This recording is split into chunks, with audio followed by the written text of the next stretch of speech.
What I am about to tell you has been available to every man and woman who has ever lived, and the majority of them have died without applying it. Not because it was hidden, not because it required money they did not have, not because the circumstances of their lives were too difficult or the obstacles in their way too large, but because the truth about how wealth is actually built on a small income is so direct, so demanding, and so contrary to the habits a man in poverty has spent years reinforcing, that when it is delivered plainly, as I intend to deliver it now, most people nod, agree it is sound, and return to the exact habits that produce the condition they are trying to escape. This hour is not for those people. This hour is for the man who has decided, not merely wished, but decided that the low income in which he currently lives is a temporary condition that specific daily disciplined action will eliminate. The strategies I'm going to give him are not complication that specific daily disciplined action will eliminate. The strategies I'm going to give him are not complicated. They do not require any increase in income before they can begin. They require only the willingness to apply them with the force of a man who means it. The wealthy do not advertise how they began. They display the result and allow the crowd to assume the result was always there. What I am going to show you now is what was there before the result. The specific practices that every man who has ever built genuine wealth from modest beginnings applied, whether or not he knew the name of the principle he was using. 10 strategies brutal in their demands, absolute in their reliability. We begin. Strategy 1, brutal in their demands, absolute in their reliability. We begin. Strategy 1, break the slavery of debt before you build anything else. We'll begin with the most important single statement I can make about building wealth on a low income, and I ask you to receive it, not as an encouragement, but as a fact.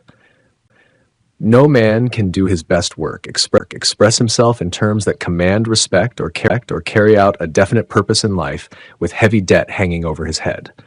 Not some men, not men of weak character, no man. The man who is bound by the slavery of debt is as helpless in his financial life as the slave who is bound by chains, not because his intelligence has diminished, not because his opportunity has disappeared, but because the weight of debt occupies the working space of the mind that would otherwise be directed toward building. A man cannot build with both hands if one of them is permanently occupied in managing the consequence of yesterday's purchases. Debt is not merely a financial problem, it is a mental one, and its most dangerous feature is its nature as a habit that begins in a small way and grows to enormous proportions slowly, step by step, until it finally takes charge of a man's very soul. Real quick, I want to step out of the lesson and just talk to you. We hit 300,000 subscribers, and until it finally takes charge of a man's very soul. Real quick, I want to step out of the lesson and just talk to you. We hit 300,000 subscribers, and honestly, I'm a little lost for words. Every one of those is a person who let me be a small part of their day, their journey, their hope for something more. That's sacred to me. And if you're one of them, I want you to really hear this. You are exactly where you need to be among people. If you're one of them, I want you to really hear this. You are exactly where you need to be among people who believe in the same beautiful possibility you do.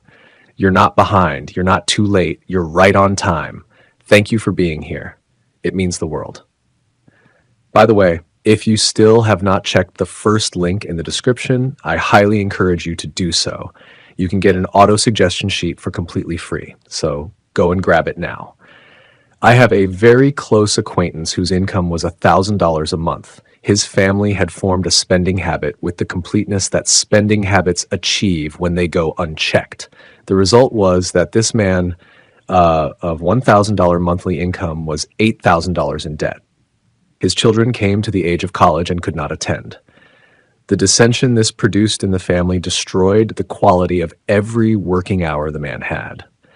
The debt had consumed not only the money, but the family's peace, and that is the consequence at the modest end of the scale. The man had. The debt had consumed not only the money, but the family's peace, and that is the consequence at the modest end of the scale. Less than a dozen years before the writing of my Law of Success, a young man held a responsible position with the City National Bank of New York City. He lived beyond his income. The debts accumulated, they showed in his work. He was dismissed. He found another position at lower pay. His creditors followed. He was dismissed from that one too. He searched for work for 2 months and could not find it. One cold night, he went to the top of one of the tall buildings on Broadway and jumped off. Debt had claimed another victim. I do not share that story to frighten. I share it because most men who discuss debt do so in the comfortable language of financial planning as though debt were an inconvenience to be managed rather than a force of destruction to be eliminated. It is the latter. Treat it as the latter. The method for eliminating it as though debt were an inconvenience to be managed rather than a force of destruction to be eliminated. It is the latter. Treat it as the latter. The method for eliminating it is 2 steps, and no cleverness is required. The first step is to stop buying on credit immediately and completely, not gradually, not with the exception of necessities. Stop. The spending habit that created the debt will not be moderated into submission. It must be broken by the same force that formed it. The force of habit applied in the opposite direction through the daily practice of refusing what is not yet paid for. The second step is to begin gradually paying off the debts already incurred. The proportion paid each month is less important than the consistency. Every dollar paid is a dollar of mental weight lifted. And as the weight lifts, the mind, which has been partially occupied by the anxiety of debt, begins to have more of itself available for the work of building. And as the weight lifts, the mind, which has been partially occupied by the anxiety of debt, begins to have more of itself available for the work of building. Think of what you owe yourself and those who are dependent upon you. Resolve to be no man's debtor. It is the advice of a man who destroyed his own early chances through debt, came to his senses in time, and spent the remainder of his life free. No other strategy in this hour will operate at full power in the mind of a man who is simultaneously paying for yesterday's impulses. Clear the ground. Then build strategy to save a definite portion of every dollar without exception. There is one rule, a single specific universal rule by which any man may determine well in advance of the evidence whether he will ever enjoy financial independence. This rule has absolutely nothing to do with the amount of his income. The rule is this: if a man systematically saves a definite proportion of all money he earns or receives, he is practically certain to place himself in a position of financial independence. If he saves nothing, he is absolutely certain never to be financially independent, no matter how much his income may eventually become. Not probably certain, practically certain. Not probably never absolutely certain. The language is this precise because I have studied this question across more lives and more financial histories than any man I know of. And the exceptions to this rule are so rare that no man planning his own future is wise to count himself among them. There are men who will argue that their income is too to this rule are so rare that no man planning his own future is wise to count himself among them. There are men who will argue that their income is too small to save. I have heard this argument across 50 years of teaching this philosophy. It is not an argument about income. It is an argument about the spending habit dressed in the language of necessity. The man who cannot save on a small income will not save on a large one. He has only a larger sum available to spend. The habit governs the outcome regardless of the amount. A young man working as a chauffeur in New York at $20 a week kept an account at his employer's insistence of every cent he spent for 1 week. The list included cigarettes, chewing gum, soda fountain visits, cigars bought for associates whose approval he sought, the moving picture show, shaves with tips at the barbershop, the daily newspaper, and shoe shines. These 8 categories alone consumed $747 of his $20 week. Shaves with tips at the barbershop, the daily newspaper, and shoe shines. These 8 categories alone consumed $747 of his $20 week. His actual savings were $53. Not because he was forced to spend those $740, because the spending habit, unchallenged, spent them for him on items, every one of which could have been reduced and most of which could have been eliminated entirely. Had he directed that amount into systematic savings, he would have accumulated a capital reserve sufficient in 10 years to have positioned him entirely differently. This is not a lecture about small indulgences. It is a description of the mechanism by which the spending habit destroys the future, one comfortable decision at a time. Now let me tell you what the savings habit actually builds. And I do not mean merely a bank balance. A young machinist had formed a savings habit to the degree that on his ordinary working wage he had accumulated $200. And I do not mean merely a bank balance. A young machinist had formed a savings habit to the degree that on his ordinary working wage he had accumulated $200. His roommate was a young inventor who had built something of genuine, practical value, but had not formed the savings habit and could therefore neither invest in the manufacture of his own invention nor borrow money through the banking channels that require evidence of thrift before extending credit. The machinist brought his $200 to the partnership. They manufactured the first supply of the household article and sold it from door to door. They came back and had another supply made. They accumulated capital of $1,000. With this and some credit, they bought their own manufacturing tools. 6 years later, the machinist sold his interest in the business for $250,000. He never would have handled that sum. The law of success records plainly, had he not formed the habit of saving $250,000. He never would have handled that sum. The law of success records plainly, had he not formed the habit of saving, which enabled him to come to the rescue of his inventor friend. Behind practically every great fortune that was ever assembled lies as its beginning a well-developed habit of saving. John D. Rockefeller was an ordinary bookkeeper at $40 a month, who saved enough to demonstrate to the men he later sought to borrow from that he was a man capable of conserving other people's funds as he had conserved his own. James J. Hill was a telegrapher at $30 a month who saved enough to pay his expenses to Chicago, where he interested the capitalists who financed the Great Northern Railway. The savings habit does not merely produce money. It produces character, the specific quality of character that the world will lend to, invest with, and trust with larger responsibilities. Save first, spend what remains. Begin the specific quality of character that the world will lend to, invest with, and trust with larger responsibilities. Save first, spend what remains. Begin this month with whatever percentage you can commit to without revision, and do not revise it downward. Strategy 3. Destroy the poverty consciousness. Replace it with money consciousness. There's a wall of financial finals T's. Limitation that most men believe was built by their circumstances. It was not.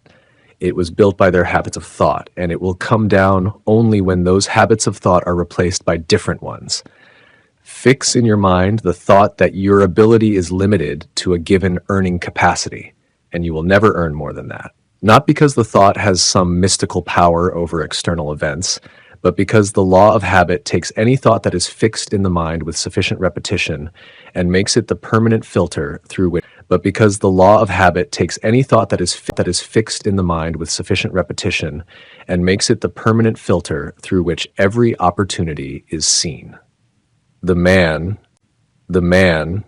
who believes his earning capacity is fixed looks at every chance for advancement through the eyes of a man who has already decided he is not the kind of man to whom advancement comes. And being the man who has decided this, he is correct. This is not a matter of attitude in the casual sense. It is a matter of habit. The habit of thought, which is governed by the same laws that govern any other habit. Any idea that is deliberately fixed in the mind or that is permitted to establish itself through repeated suggestion from the environment will cause conduct that conforms to its nature. The man who forms the habit of talking and thinking of poverty will attract poverty with the same reliability as the man who forms the habit of talking and thinking of abundance attracts material evidence of abundance. Like attracts like. not as a pleasant figure of speech, but as a description of the mechanism through which the subconscious mind operates in tens of thousands of homes in this country. The general topic of daily conversation is poverty and want. The family talks about how little there is, about how impossible improvement seems, about how the world is against men of their station. Before we go deeper, understand this. Napoleon Hill said, "No desire turns into money until it's repeatedly impressed on the subconscious mind."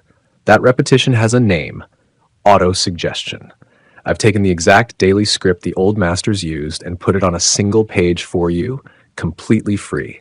It's called the auto-suggestion sheet.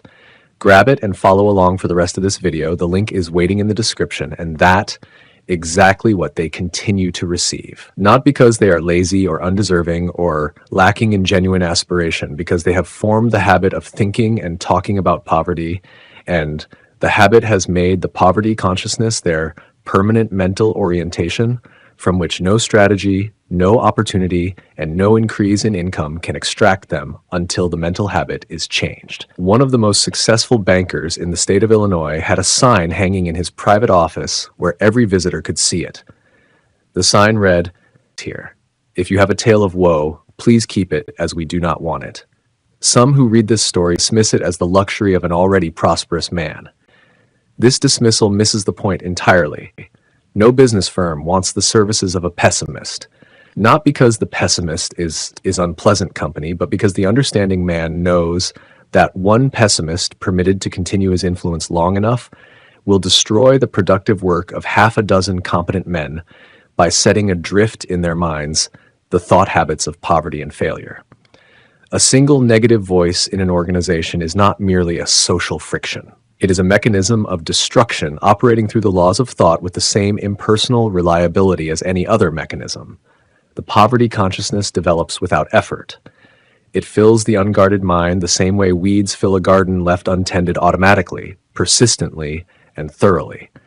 The money consciousness must be built to order. It must be built through the daily, deliberate, sustained practice of directing thought toward abundance, rather than lack of choosing as a matter of conscious habit.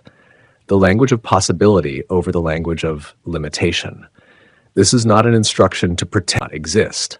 It is an instruction to refuse to allow difficulties to become the dominant content of the mind, because the dominant content of the mind is, in the most literal and practical sense, the instruction the subconscious is executing at any given time.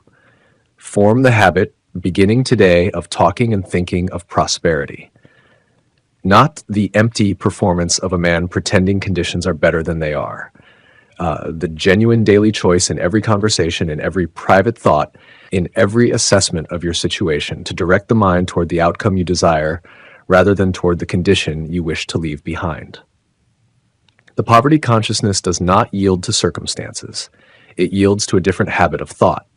Install the different habit, strategy for fix, an exact financial aim, and write it down tonight. The starting point of all achievement is desire. This is not a sentiment. It is the first of 13 laws by which the accumulation of riches proceeds.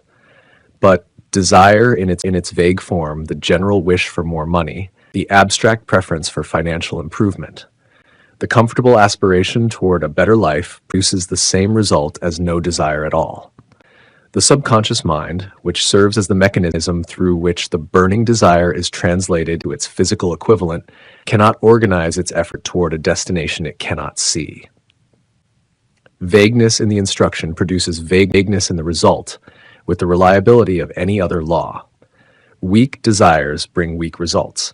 As a small fire makes a small amount of heat, a vague desire for financial improvement produces a vague and insufficient change in the conditions that produce the present financial gain. If you find yourself lacking in the kind of persistence that drives a man through the daily resistance of building wealth from modest means, go back and build a stronger fire under your desire. The persistence will follow the intensity of the desire as naturally as heat follows an adequate fire. The instrument by which a vague desire becomes a specific instruction is the written definite chief aim, and the instruction for producing it is this. Fix in your mind the exact sum of money you desire, not a range, not a comfortable approximation, not the vague wish for enough, a specific number clear enough to write down, specific enough to be held in the imagination as a distinct picture. Determine exactly what you intend to give in exchange for the money you desire. There is no such reality as something for nothing.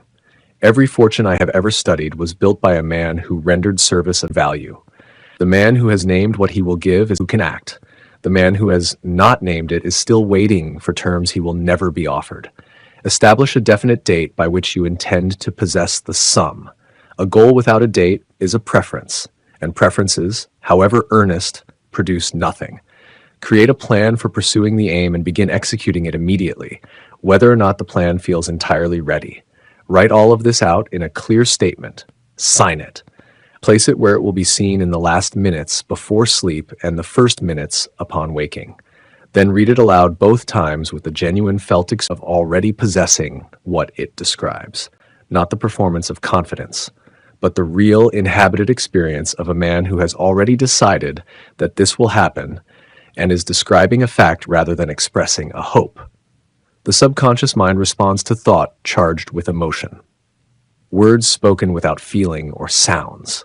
Words spoken with the full emotional conviction of a man who has decided produce the instruction that the mechanism of the subconscious will act upon. Through the law of definite chief aim, a man sets up in his mind an accurate description of what he wants, including the amount he intends to earn. His subconscious takes this picture and uses it as a blueprint, a map by which to mold thoughts and actions toward the object of the aim.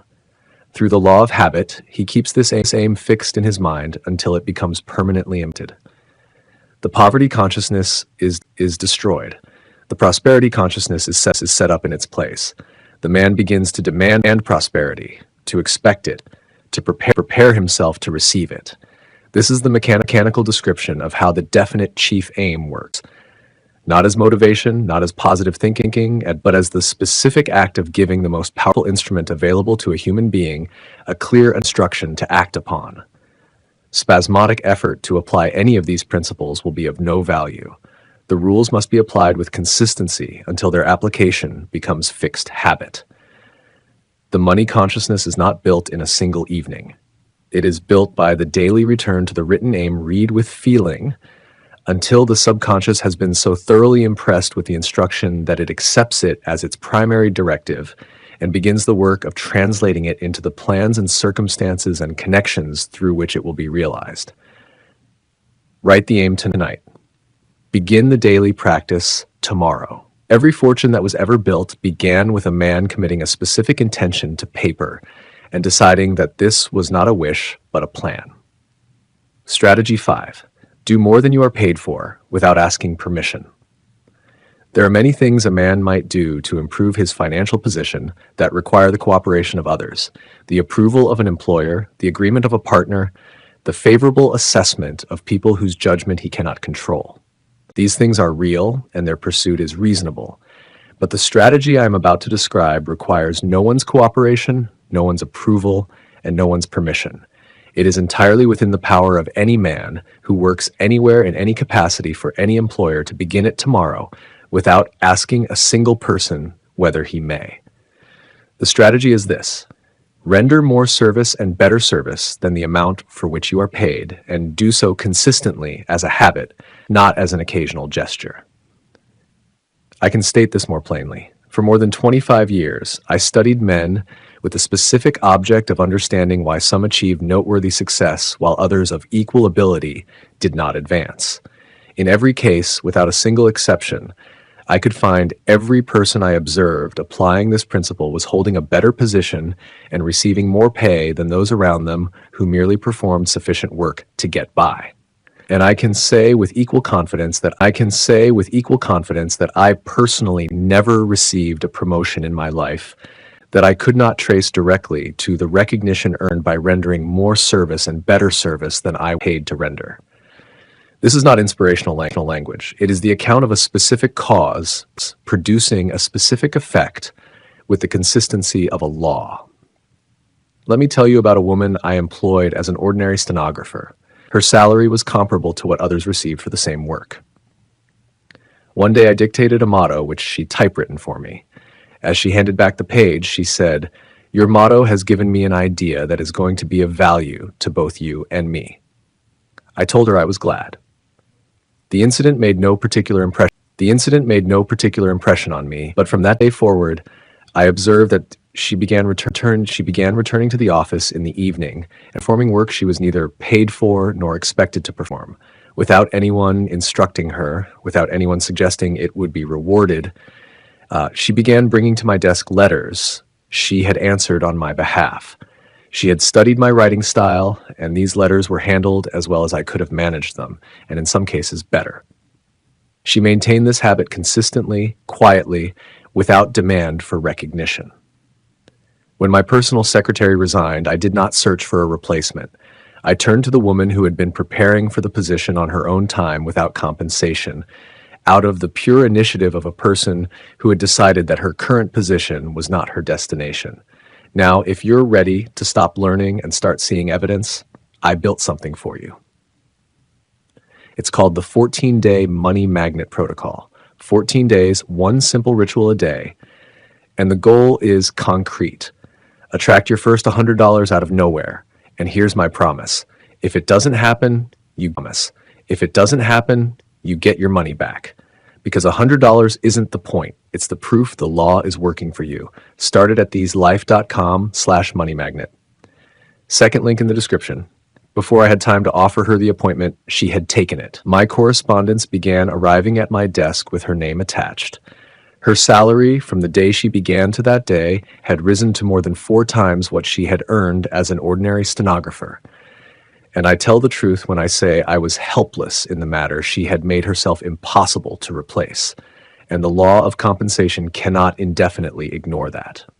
The very fact that most people render as little service as they can possibly manage while retaining their position serves as a practical advantage to the man who does the service. Opposite the comparison is automatic. The record builds without the need for announcement or advocacy. The law of increasing returns operating through the accumulation of reputation and demonstrated reliability does the work of advancement that no amount of lobbying for promotion can substitute for. The man who does the minimum will get by and nothing more.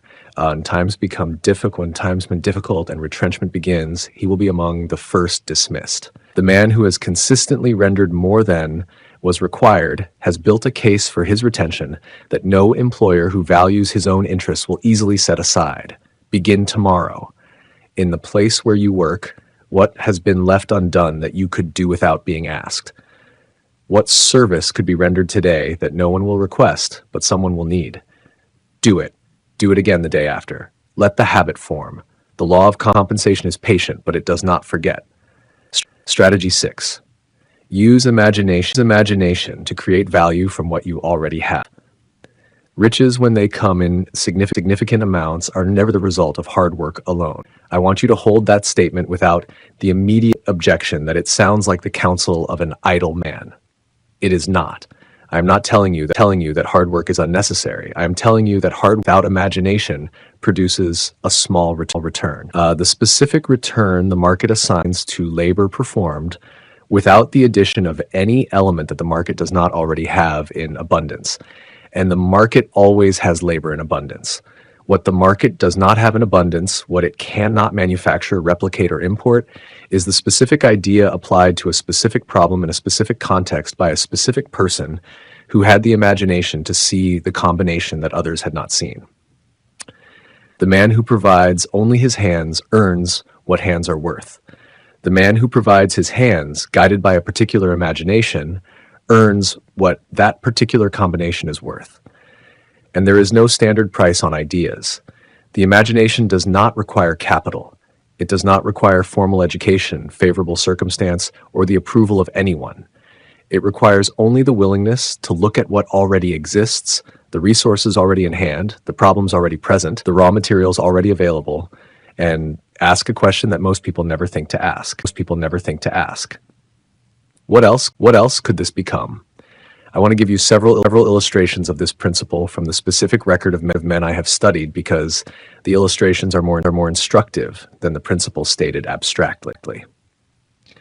On one of the great highways between New York and Philadelphia stood an old ramshackle barn worth less than $50. It was in its present form a nuisance and an eyesore.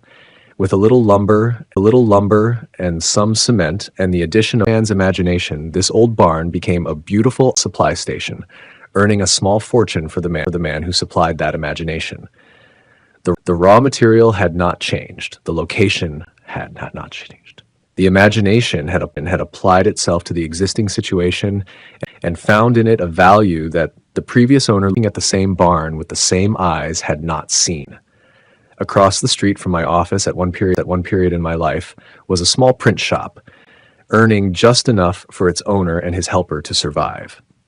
Less than a dozen blocks away stood one of the most modern printing plants in the country, whose owner traveled constantly and had more wealth than he would ever need. 22 years before those two printers had been in business together. The man who now owned the large plant had allied himself with a writer of advertisements who mixed imagination with printing, who analyzed clients' businesses, created attractive features, and supplied the printed material to support those features. The result was a product that most printers could not produce. The shop commanded prices that ordinary printers could not charge because the imagination added to the service made the service unlike anything else in the market. The most important single truth about imagination as it applies to men of modest income is this. The greatest and most profitable use you can make of your imagination is the rearrangement of old ideas in new combinations. New materials are not required.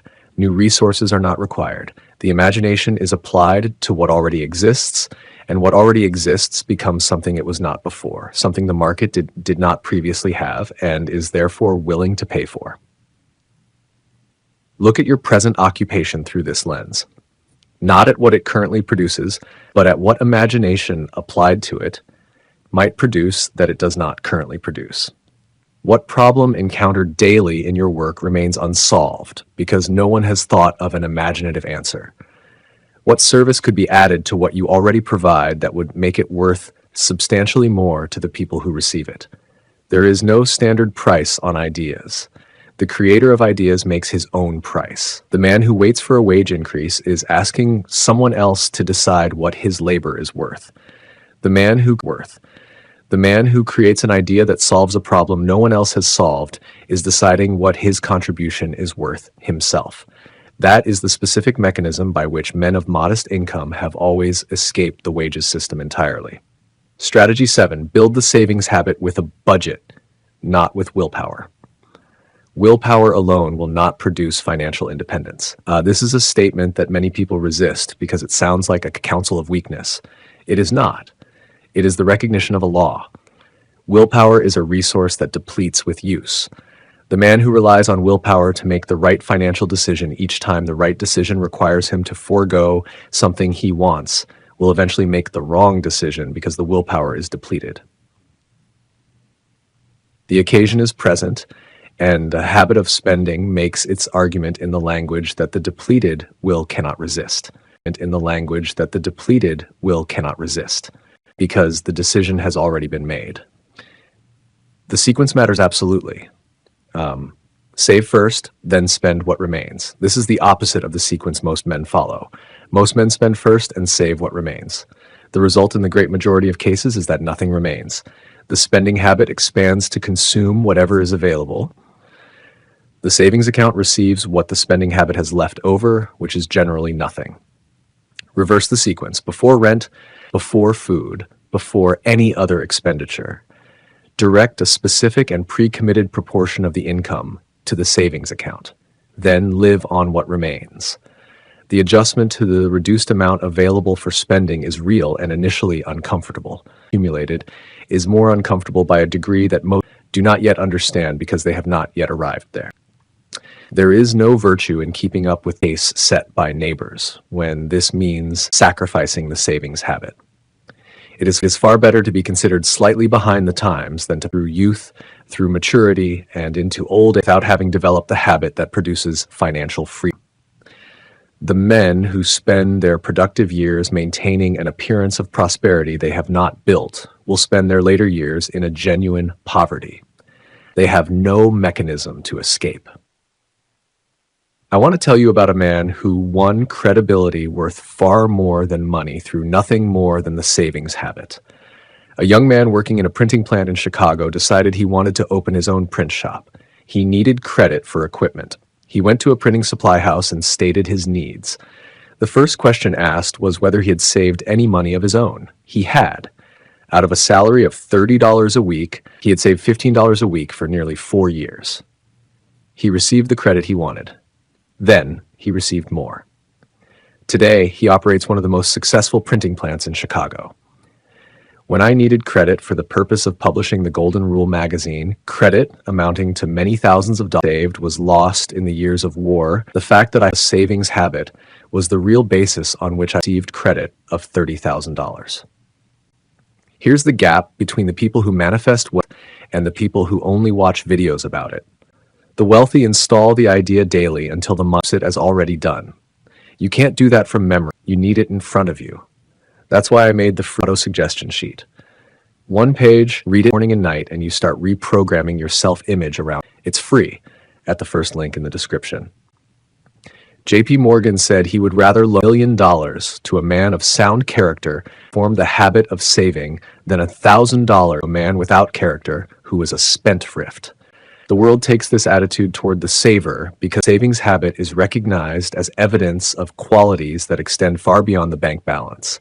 Discipline, deferred gratification, the willingness to govern present impulse in service of future aim. These are the qualities that every man who is entrusting money or responsibility to another man is looking for. The savings habit maintained in a budget that makes it automatic demonstrates all of them without a word being spoken. Draw the budget tonight. Decide the proportion that will be saved before any other use of the income is made. Follow it without revision. The savings habit, once established through the budget, will compound in ways that no act of isolated willpower ever could. Strategy 8. Acquire specialized knowledge in the field of your definite aim. General knowledge is of very little practical use in the accumulation of money. I will state that plainly a second time because it contradicts a belief so widely held in aggregate practically every form of general knowledge that civilization has managed to organize. The professors who carry and teach this knowledge are, with few exceptions, not wealthy. The knowledge itself is not the problem. The problem is that knowledge of any kind, general or specialized, has no power in the accumulation of riches until it has been organized into a definite plan of action and applied toward a specific end. Knowledge is potential power, only when it is organized and directed. This means that the man who spends 10 years accumulating but undirected education, accumulating observations and general information without organizing into a plan aimed at a specific financial purpose, has spent 10 years building potential power he has not converted into actual power. The man who spends 1 year acquiring the specific knowledge his definite aim requires and immediately organizes that knowledge into a plan of action and executes it has done more of the practical work of building wealth than the first man accomplished in 10. Henry Ford had less than a 6th grade education. He built what was at the time the most consequential manufacturing enterprise in the history of the automobile. When a lawyer in a courtroom attempted to use Ford's lack of formal schooling as evidence of ignorance, Ford pointed to the row of push buttons on his desk and told the lawyer that he could summon at any moment men who could answer any question he might need answered about any aspect of his business. Why should he clutter his mind with general knowledge? He asked when he had men around him who could supply whatever specific knowledge he required. An educated man he is a man who knows where to get the knowledge when he needs it and how to organize that knowledge to definite plans of action. The sources through which specialized knowledge may be acquired are accessible to the man on a modest income than to any previous generation.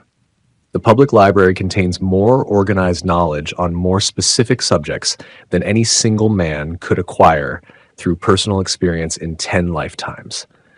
Night schools and home study courses offer training in specific fields for amounts that any working man can afford. The experience and knowledge of others made available through the Mastermind Alliance provides access to what other men have spent years learning. Let me tell you about a mail carrier who became one of the finest and highest paid engravers in the United States. He was riding a streetcar when it met with an accident that cost him one of his legs.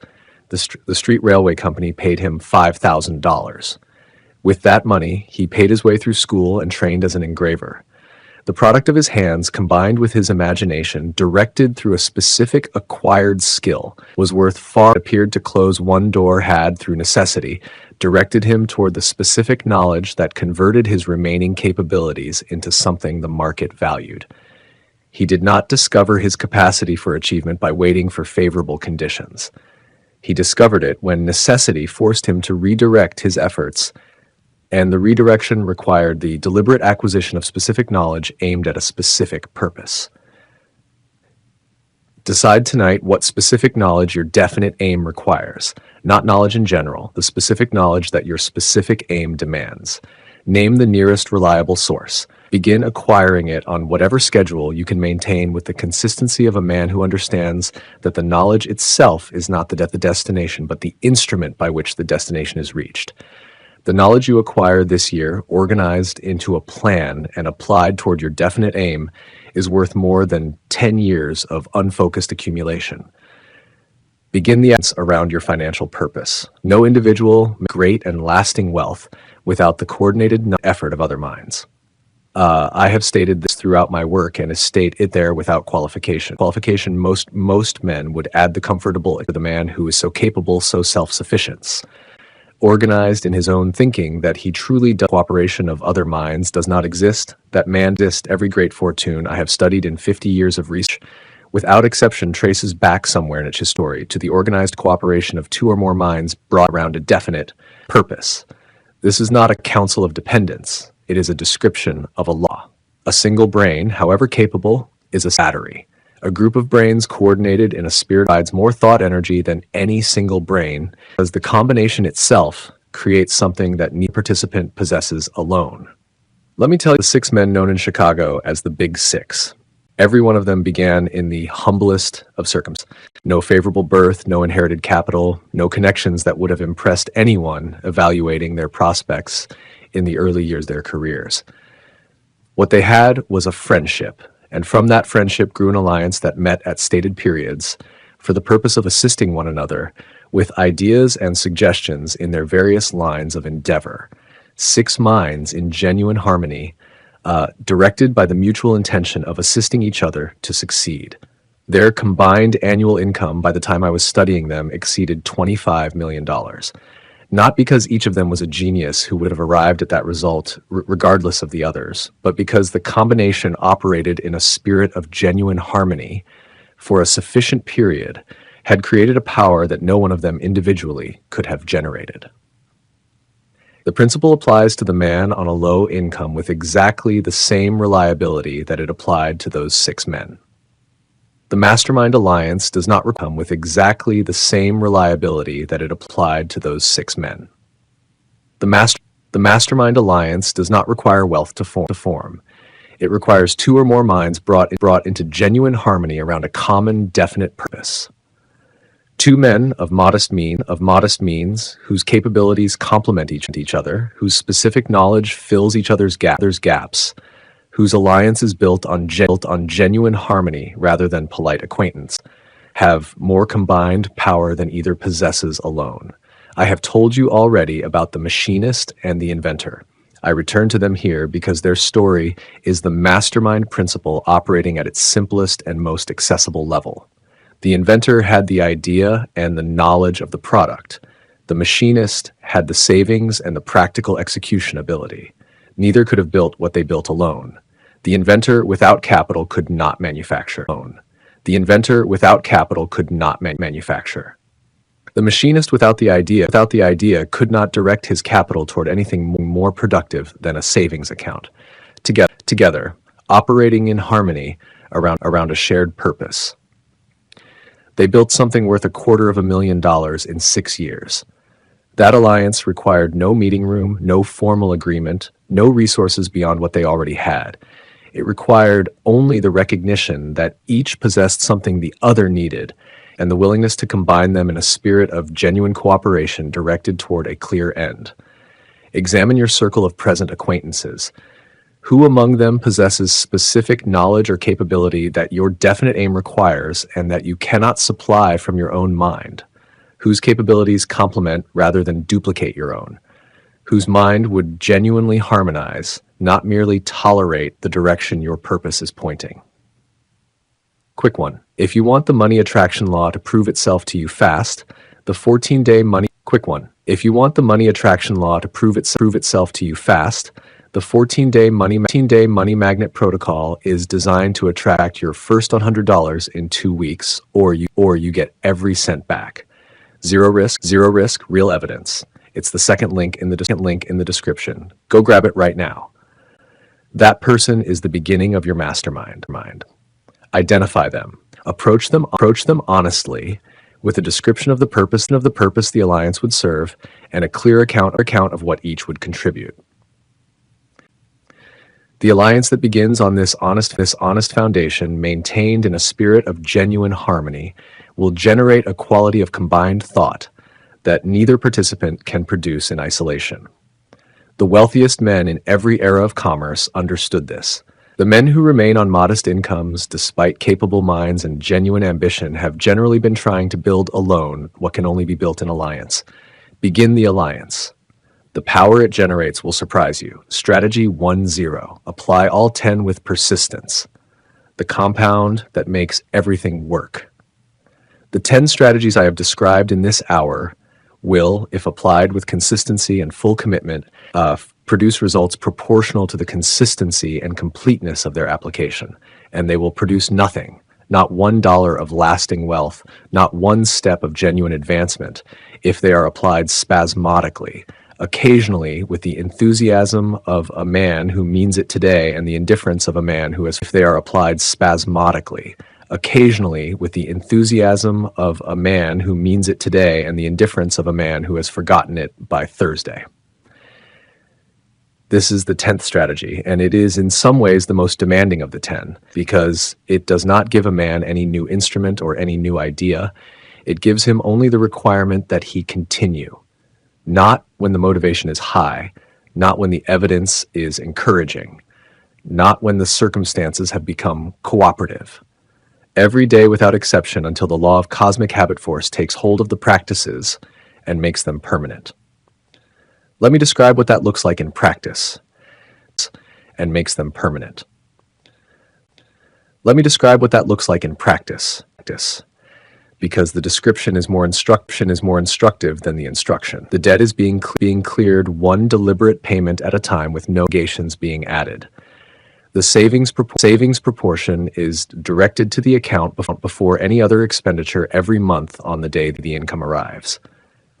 The money consciousness is being cultivated daily through the habit of thinking and speaking of abundance. And the poverty consciousness is being refused at the gate of the conscious mind each time it arrives in the guise of realistic assessment. The written financial aim is read each morning upon arising and each evening before retiring, with the full felt experience of already possessing what it describes. The extra mile service it describes. The extra mile service is rendered each working day at the place of employment without announcement or expectation of immediate recognition. The imagination is being applied to the work that already exists, looking for the combinations and the additions that will make the existing service worth substantially more. The budget is being followed. The savings are being made automatic. The spending habit is being replaced rather than merely restrained.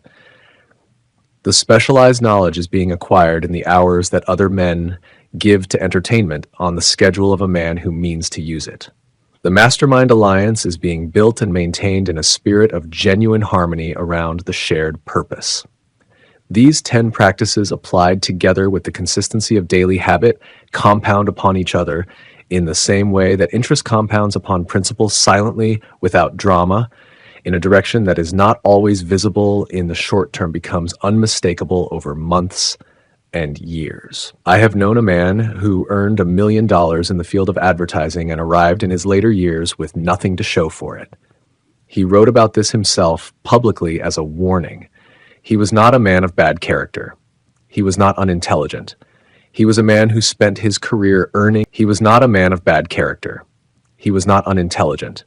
He was a man who spent his career earning and spending in equal proportion, who never formed the savings habit, never directed the advertising imagination he applied to his clients' businesses toward the creation of lasting personal wealth, never maintained any of the practices I have described with the consistency that produces compounding results. He had the talent. He did not have the habits. And the habits are what the law works with. There is one rule. I stated it in the second strategy, and I return to it in the close of this hour because it is the rule that encompasses all the others. If a man systematically saves a definite proportion of all money he earns, he is practically certain to achieve financial independence. If he saves nothing, he is absolutely certain never to achieve it. Substitute the word applies for saves, and the rule applies with equal precision to every practice. He is absolutely certain never to achieve it. Substitute the word applies for saves, and the rule applies with equal precision to every practice described in this hour. The man who applies these 10 strategies with systematic consistency is practically certain to build extraordinary wealth from whatever income he currently has. The man who reads them, agrees with them, and returns to his previous habits is certain to produce his previous results. This is the brutal truth of the title. Not brutal in the sense of cruelty. Brutal in the sense of an unconditional demand. The strategies demand consistency. They demand the willingness to subordinate the comfortable present to the better future. They demand that a man choose daily the habit that builds over the habit that feels easy. That choice is available to any man who will make it starting today on whatever income he currently has. Make it. Before this video ends, make a decision. Keep wishing for money or start attracting it on purpose. Getting rich was never an accident. It's a mind train to expect wealth. I've made the first step free for you. One page that reprograms your money mind. Go to thesecondlife.com, download your free Get Rich Auto Suggestion Sheet, and begin tonight. Don't let this be one more video you watched and forgot. Links in the description. And begin tonight. Don't let this be one more video you watched and forgot. Links in the description.